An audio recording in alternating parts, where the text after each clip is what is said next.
to love our next guest. And I'm going to share a quote that I actually saw. She has made these cards, and they're called Soul Travel Cards of Empowerment. And this is one of the cards. And it says acceptance. It's all about acceptance. And you know how I love everybody to accept their unique selves, because you cannot enjoy life without showing people who you truly are. So acceptance, allow your knowing to be your peace. If you accept what you intuitively know as truth, you will find your daily struggles will diminish. Because when you give yourself permission to believe in what you know, you have given yourself power over your life. You have rejected the powerlessness of being at mercy of forces beyond your control. You have accepted responsibility. You have accepted the within instead of the without. Act in line with what you know. And this was actually channeled by our next guest, Marie Skordy. And I'm going to tell you a little bit about her, okay, before she explains about her inspirational life story. She has spent most of her adult life traveling and working a series of random and unusual jobs. My kind of girl. After graduating college, she bounced around the Caribbean, Hawaii, Japan, Guam, BC, and Indonesia, and spent years in the cruise ship and private yacht industries. She currently resides in Florida. She's also a channel. Enjoying both private and collaborative work, she began dabbling as a writer with a children's book, Start With Your Heart. Now, she also wrote another book, Happy Hour at the Water's Edge, and her latest book, Project Aura, was released on January 27th, 2023. And I hope I'm pronouncing that correct. So let's bring Marie on. Hi, Anne. Hi, Michelle. How are you? I am doing great. I am doing fantastic. I absolutely, and I'm going to go ahead. I know it was in the video, but I have to show you everybody this beautiful card that you wrote about acceptance, and that you channeled it. And I think that is so fascinating. I want to hear all about it. But before we get started, just tell us about your days of being on the yacht and traveling the world. Are you just one that just packs your suitcases and go, bye, I'm off to an adventure? Yeah. Yes. I think so. So what was your favorite place that oh my God. Every place is my favorite place. You know what I mean? Right. I can never just say one place. It's right. it's all great. And you know what? And I looked at all the places that you have gone to, and of course you were on a boat, so which means you're on water. So it seems like you are just the beach girl, hanging out on the beach with a pina colada. Or a gin and tonic with lemon. Oh, there you go. I love it. I love it. And, I just admire that, because with me being fair skinned, I would burn on the beach. And I was actually a scuba diver, if you can believe that. But I had to put lots of sunscreen on. Well, that was actually my favorite job that I ever had. I was a fish feeding scuba diver in Guam back in the day. And that was the best job I ever had. I loved it. In Guam, and not many people visit Guam. I think that is wonderful. And okay, so I've got to dive in. You know how we just dive into that spiritual world, and I know you were not looking, which I love your story, because you were not looking into spiritual things. And okay, first of all, what made you go to a psychic? For whatever reason, I always kind of had an interest in psychics. And I say I wasn't, I had no idea that was spiritual. To me, it was a psychic. So, yeah. Someone I knew was like, oh, you should go see this girl. She's really awesome. I'm like, okay, I'll go, And so I went, and that's how that kind of started. But for whatever reason, I think my mom was probably the first person, now that I think about it, to introduce that to me, because there was a psychic there was a psychic, I think, who was in our town. I grew up in this teeny weeny little town called Seneca Falls, New York, with like 5,000 people. And for whatever reason, a psychic showed up and she's like, "You want to go?" And I'm like, "Sure." Wow. And so that's kind of how I was introduced, I guess, truly to what a psychic was. Wow. And Yeah. that's fascinating that you said that your mother was the one that recommended her. And so it sounded like your mom was open up to, I the mean, metaphysical world. I guess so, Yeah. that she was, Oh my even though I gosh. don't think any of us knew what the heck was going on. We just had an interest, right? Yeah. And I think that's how it all begins when you Yeah. don't really know. Okay. So the psychic told you to meditate. So Yes. why did she tell you to meditate? She told me I had blocks. And I'm Hmm. like, "Well, how do I get rid of the blocks?" She's like, "Well, Right. you have to meditate." And I'm like, "Okay, I don't know how to do that. What do I do?" She's just like, "Just sit somewhere quiet and don't think about anything." And I'm like, "Okay." So I shut myself in my closet, sat on the floor, and, you know, of course, thought about, tried not to think about anything. And Right. of course I was wrong. And so then I remember seeing this movie, this Tina Turner movie. And the gal who was playing Tina Turner, like, she started to meditate Tina Turner in the movie. And so when she did it, she said, "Om."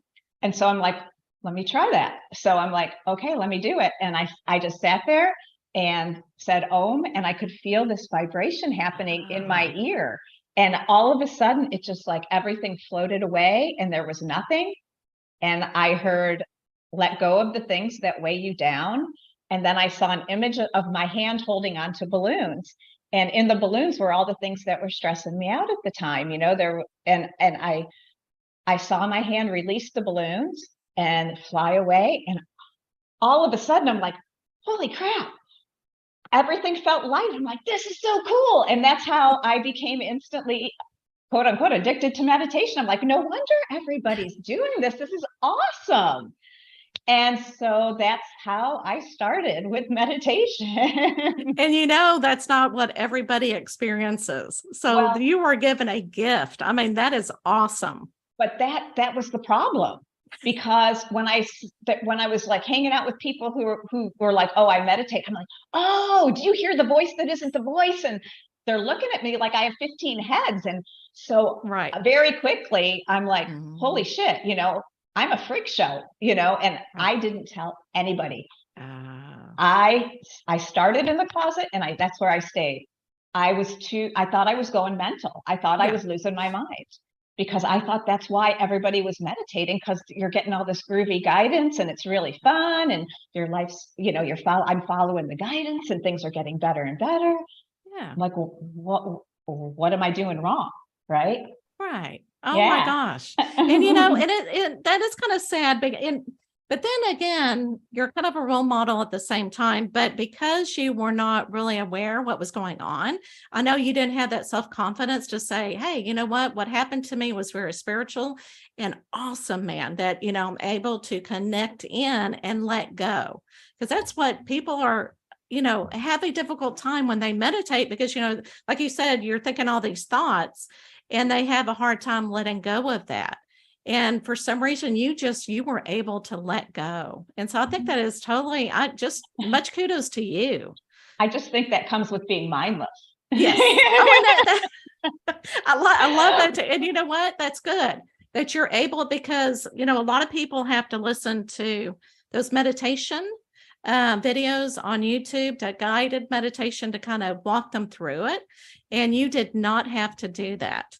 And so even though you didn't know what was going on, it sounded like your spirit guides or whoever was talking to you. I'm going to let you explain it. We're talking to you, and you finally, said, "Okay, I surrender. I will write down things, that you want me to." And that's where I love this fabulous book. Now, how do you pronounce it? Project Aura. Aura. Aura. Ow, like Like an owl. like owl, like an owl. I stub my toe, and ra. Okay. Okay. Aura. Yeah. Project Aura. But it's okay. I mean, you can Oh, say it however you want, but that's how she says her name. Aura. yes. Yeah. Yes. Yeah. And I wanted to make sure it's right because I want to respect her. Even though names are not the best for me to try to pronounce, I'm awful with names and articulation.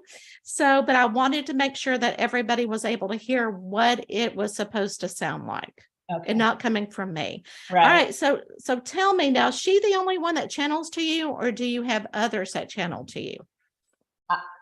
Everything under the sun comes through my channel. Yeah. Okay. Yeah. Okay. I don't even know. Yeah. Yeah. Yeah. But she was the main one that the book is about, that you were mainly channeling to. Yes. This book, she's the one who came to me, who was saying, we're going to do this project together.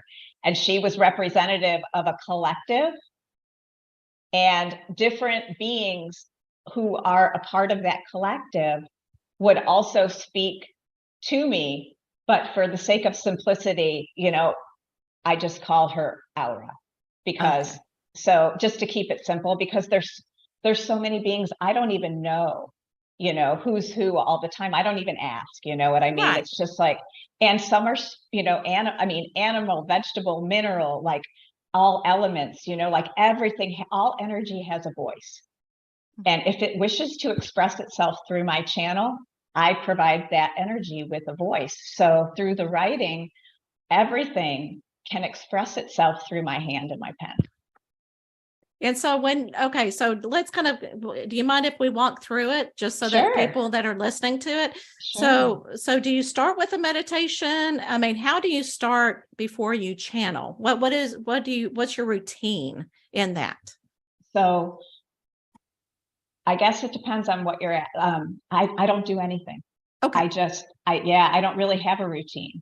Okay. When I first began, like if you wanted me to, like from the beginning, like how did it start and then what happened, I would sit, to start meditating. That's how it began. Like I would sit in the closet, close my eyes, say Om, and then the voice that isn't a voice, that's what I called it, would give me a line of guidance. And because I thought it was cool, even though I thought I was losing my mind, I thought it was super cool. So I just began straight away because I realized I was forgetting. I could forget very easily.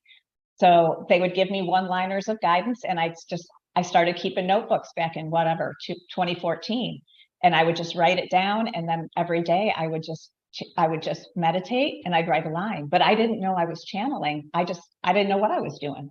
Right. So yeah, so that's how it started. And it was through meditation, my way of meditating, that's how it began.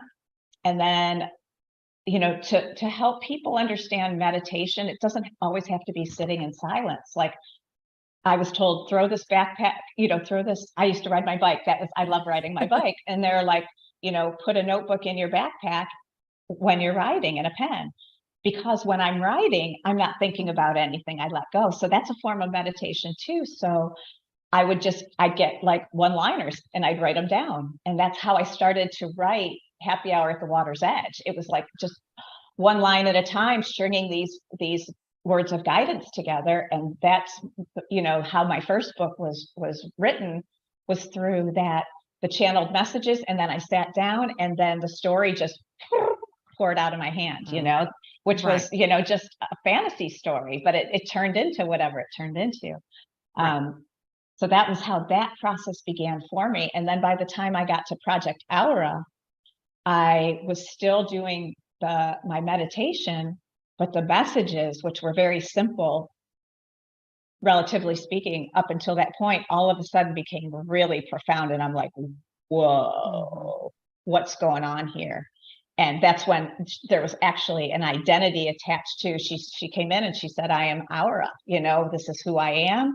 And we're going to have this project, and it's going to evolve as, we move forward with one another. And so every day I would just sit down to meditate, and then it stopped. Then it just became like, I didn't have to meditate anymore. It just would start coming in, and all different times of the day. And I would just keep a notebook and pen with me, and that's how it became. And now, I mean, yeah, I don't do anything. It just comes automatic to you now. Yeah. And what I loved about your book is you would explain what she wanted, the channeling, what she wanted you to write down, and then you would express your thoughts. And I loved it because it made it like, oh, I went through the exact same thing. You're going, you can't make this crap up. Know, and the coincidences and then you being afraid to show people your unique self. About oh my God, starting this blog of yours. Okay. And the blog was on streamlined spirit. And you're going, you know what? I have to write this blog. I have to show people, because that's the reason why we channel, is because of the messages that people need to hear. Right. But I could, I could tell that you were scared, and coming out of the closet, as we all say. So what made you finally find that courage to let everybody know who you truly are?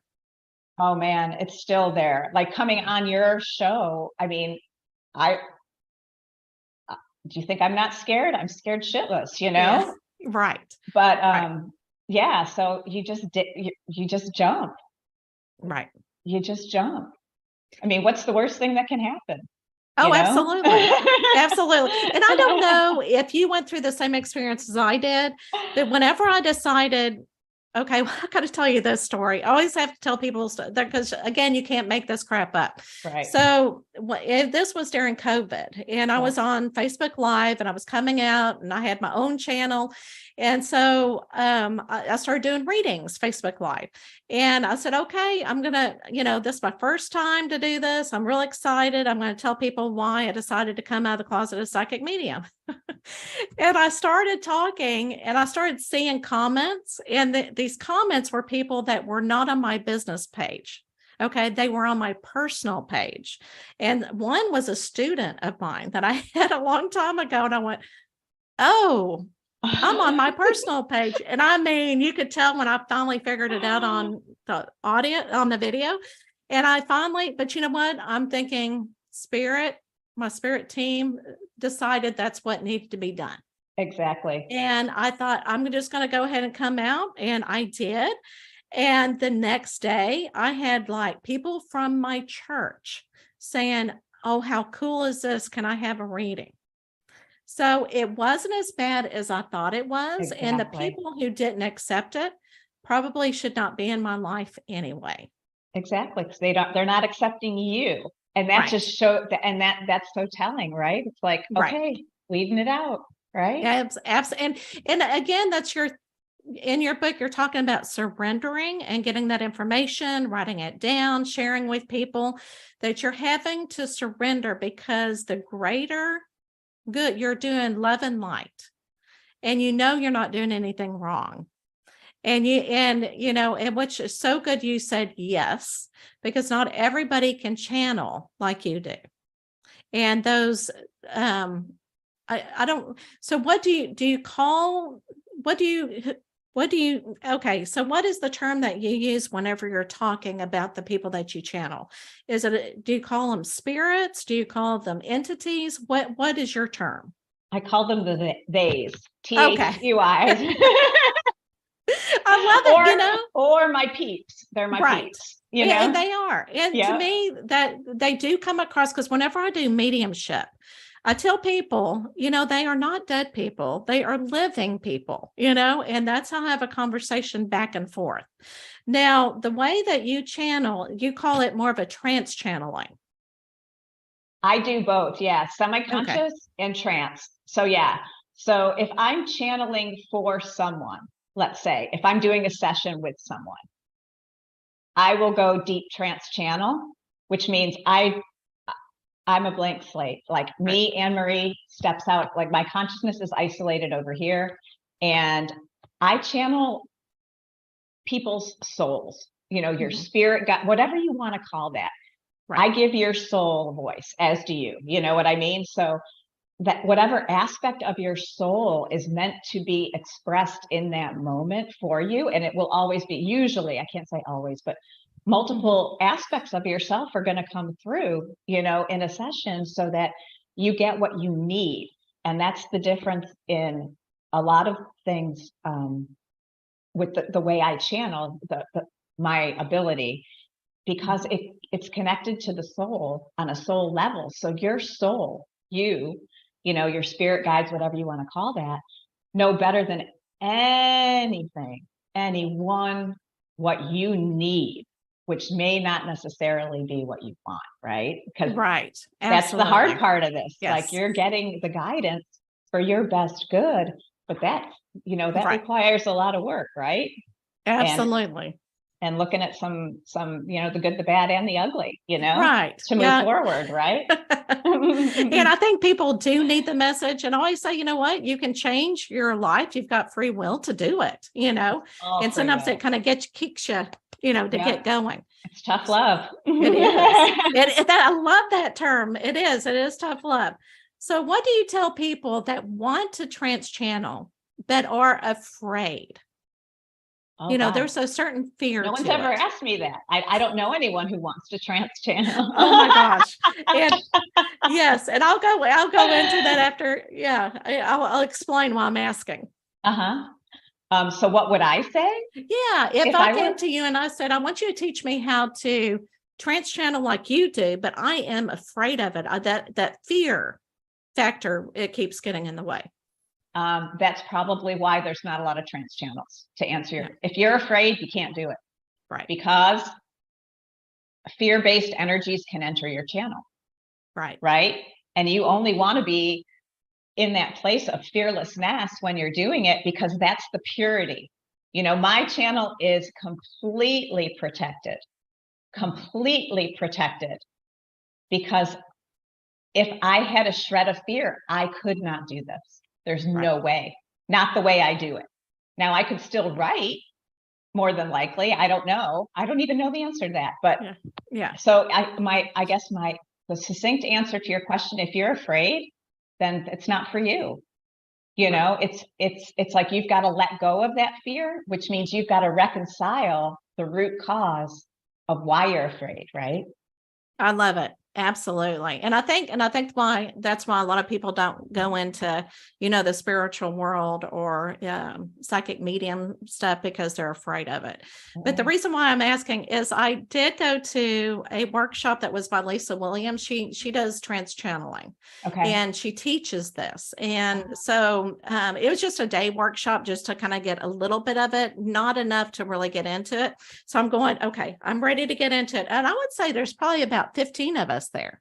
And so she's taken us through the different vibrations, like a meditation at first. And all of a sudden, I start hearing somebody sounding like a bird, and they would clap their hands and speak a different language. And I could not, by the life of me, I could not concentrate. I'm going, what is going on? I didn't know what was going on at the time. So that fear did sweep in, because I'm thinking, are they above me? Because, the entity came across to heal everybody in the room. Right. And it was light language. Yeah. And I looked it up when I got home, because I told Lisa, I said, I tried to stay with it, but it just kind of startled me and I didn't know what was going on. But that was my first step to understand what light language is all about. Right.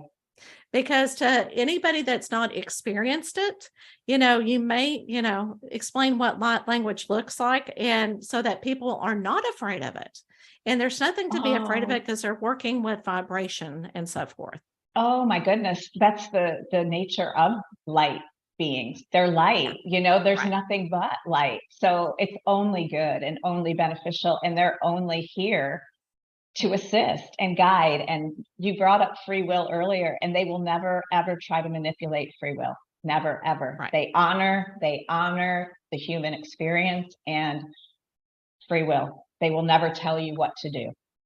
Right. Let me ask you one other question that just kind of came to mind. When you do go into trance, do you remember what you say to your client? No. Okay. Because it's none of my business. You know what I mean? Okay, that's what I was asking. Yeah. Like, it's very rare. They'll have to, be like, remember when you said that, and even if it was 5 minutes earlier, like, because I isolate myself from the session, I can hear what's going on. Right. But I don't retain it unless it's relevant to me or for me. Like if it's some type of unusual experience that I've never communicated before, then I'm like, whoa, because I learn in those moments, you know, I'm like, whoa, that's super cool. You know what I mean? Right. And so generally, Michelle, no, I remember nothing. And directly after a session, it might stay with me for a very brief moment. And then after that, it's done. I'm done with it. It's not mine. You know Right.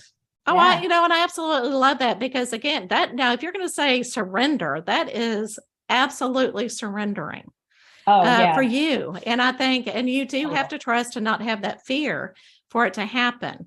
So I think that's fabulous. At least, you know, if somebody is looking at trance channeling, and there's more people than you would realize that are out there wanting it. That's so interesting, because for me, that was the way I channel was so freaky for me. Like I was like, oh my God, this is the worst thing ever. You know, Right. like, why can't I just be a normal psychic? You know what I'm saying? Right. But that's your skill, and that everybody Oh, does no. things differently. Exactly. Yeah. And that's what I had, your card acceptance. I had to accept that was me. Right. And it was like, well, I'm a freak show, man, you Oh, know? right. So, oh my God, I was mortified by I went through the whole, the wave, you know, it was so cool. And it was so horrible at the same time. And I'm like, oh my God, I remember when when I opened up as a trance channel, and I was guided to go out and share my ability, start doing sessions for people and blah, blah, blah. And I remember I went to a metaphysical shop and, you know, did an audition, and I freaked the girl out so badly. I never heard from her again. Like she couldn't get me out of the shop fast enough. And I was like, man, if I don't belong in a metaphysical store, where the heck do I belong?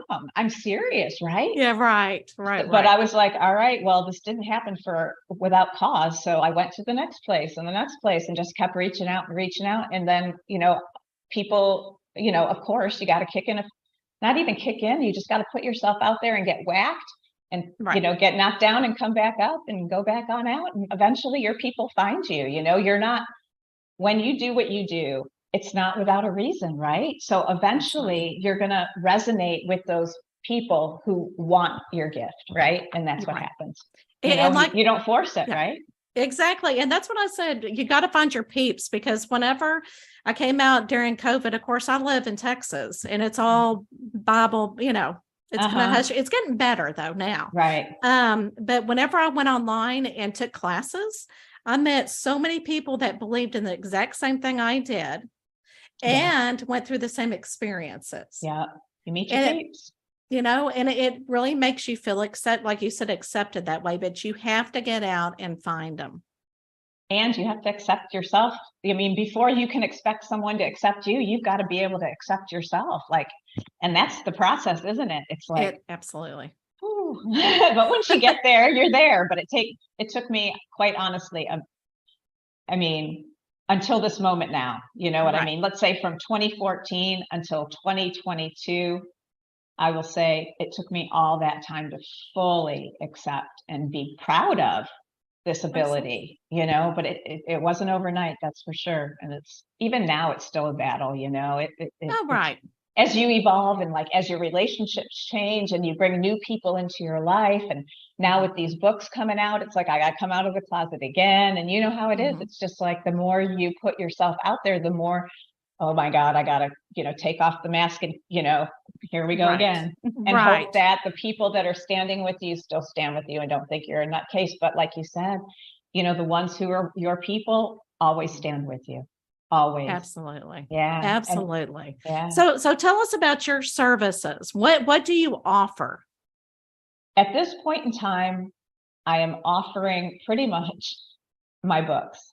Yes. And like I have gone through the sessions. I've gone through all of that, like honed. And in this moment in time, what I'm really, really, really wanting to do is write and get those books out there and do it that way. And that being said, you know, if someone came to me and said, would you be willing to work with me? I would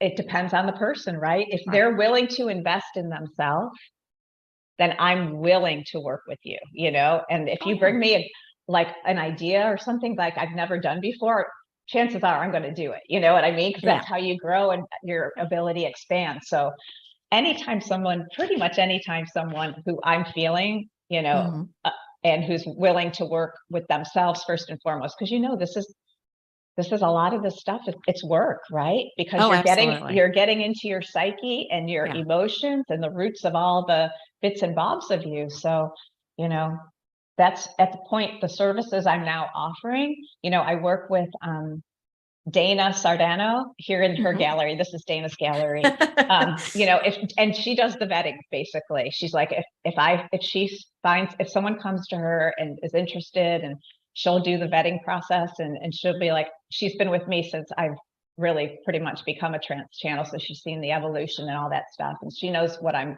interested in and what I'm not interested in. You know what I'm saying? Right. And what is the name of her gallery?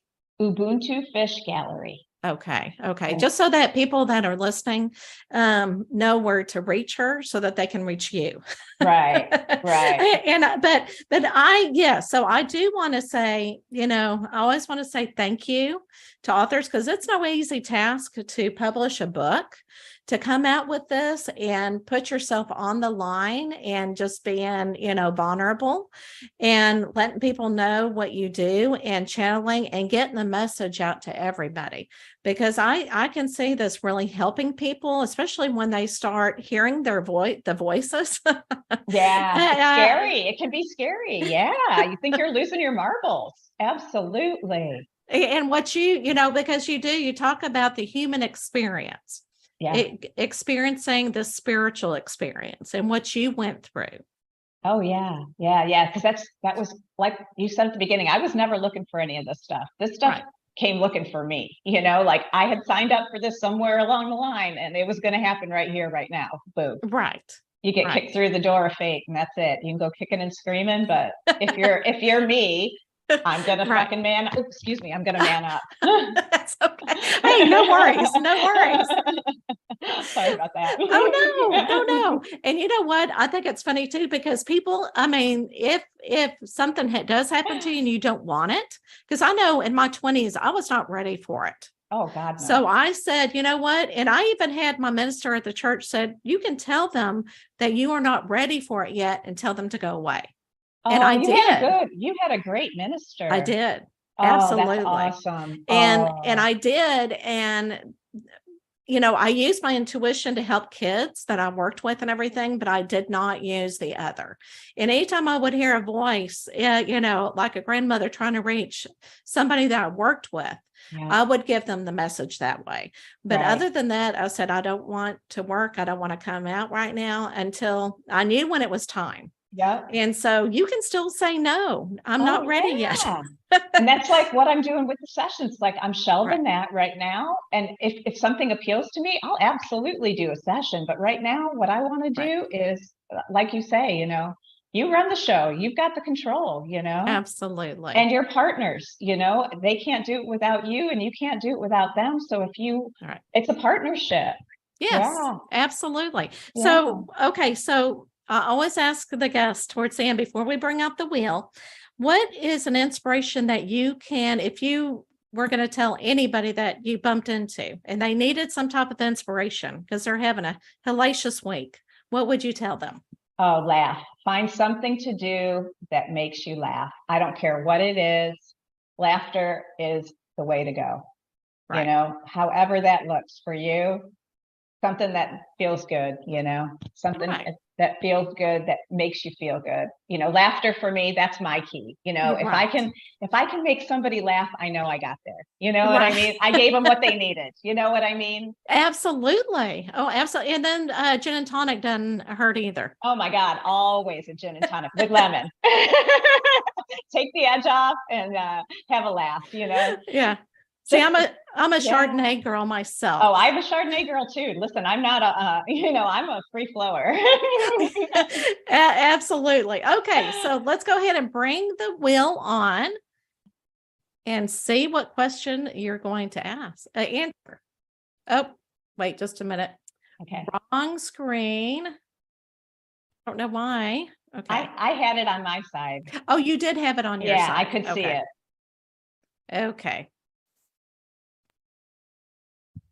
Up. Is it up? Yep, it's up. Okay. I'm going to go ahead and spin it. Are you ready? Okay, go for it. Go for it.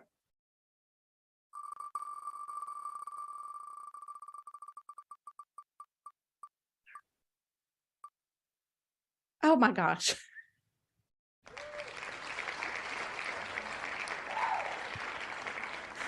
Why is that funny?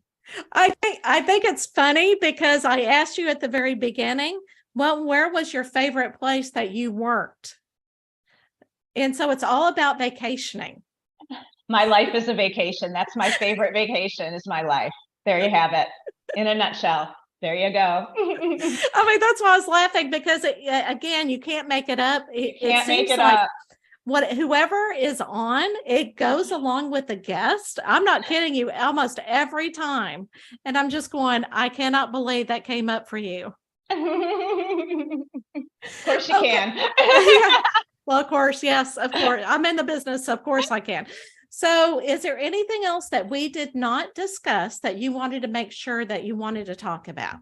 I guess at this point, I would just love to mention Phenom Publishing.